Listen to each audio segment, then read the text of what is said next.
रहल बा धरती अंबर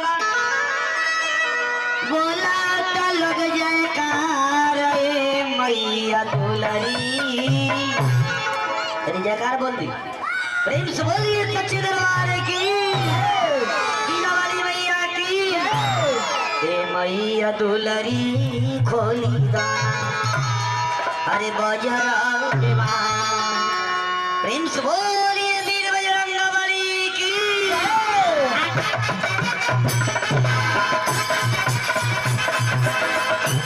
आजा आजा आजा बाबू आई हरी।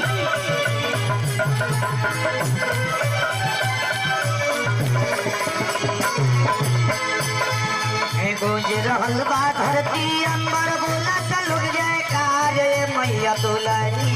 गूंज रहल बा धरती अंबर बोला त लुट जाए कार मैया दुलरी। गूंज रहल बा धरती अंबर बोला त लुट जाए कार मैया दुलरी। ए मैया दुलरी खोली दादा बजरा के हाथ दुलरी खोली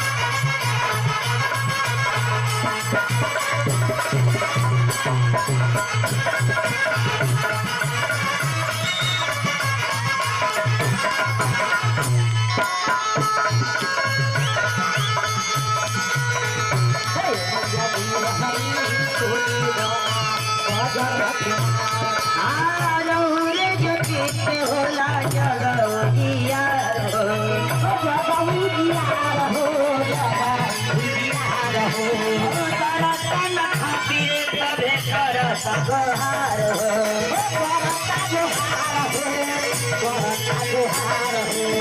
दादा धनहिया तिल तिलवा दादा धनहिया तिल तिलवा हाथे शोभे कटारे मैया दुलरी। दादा धनहिया तिल तिलवा हाथे शोभे कटारे मैया दुलरी।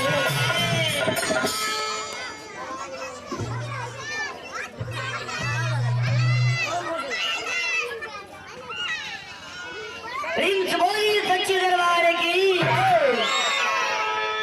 ए मैया दुलरी खोली गाना आयुष कुमार एक बार ताली आई रहा ताली बजाते ही लग से तेरा खड़ा हो जाए ना मुंह पर है ना हाथ ऊपर करते ऊपर मुंह करते नहीं आयुष। चलिए 21 रुपया के पुरस्कार आयुष की तरफ से रहा। ए मैया दुलरी खोली गाना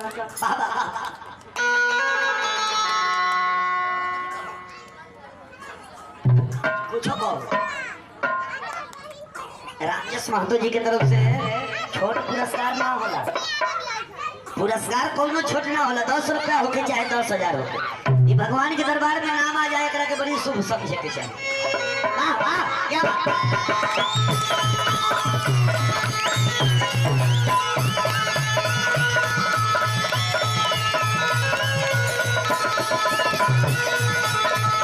गूंज रहल बा धरती अंबर बोला त लोग जाए कार मैया दुलरी। रहल बा धरती अंबर बोला त लोग जाए कार मैया दुलरी। गूंज रहल बा धरती अंबर बोला त लोग जाए कार मैया दुलरी। गूंज रहल बा धरती अंबर बोला त लोग जाए कार मैया दुलरी खोली दाना बजरा के मार मैया दुलरी खोली दाना बजरा के मार मैया दुलरी खोली दाना बजरा के मार मैया दुलरी खोली दाना बजरा के मार। ये भूमि